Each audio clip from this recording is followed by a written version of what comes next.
পানি নিয়ে এসো তো আব্বু। হ্যাঁ পানি নিয়ে এসো তো, একটু পানি খাবে। কোথায় পানি?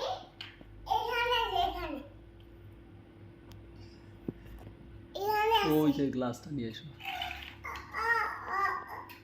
এই হাতা ছিঁড়ে যেত না ছেড়ে নি, যাও নিয়ে এসো।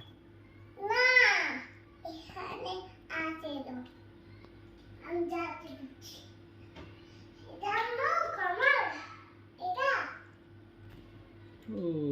ওখান থেকে জার নিয়ে এসো, ওই পাশ থেকে জার নিয়ে এসো। এটা তা তা হ্যাঁ ওই যে ওই পাশে ওই জার নিয়ে এসো।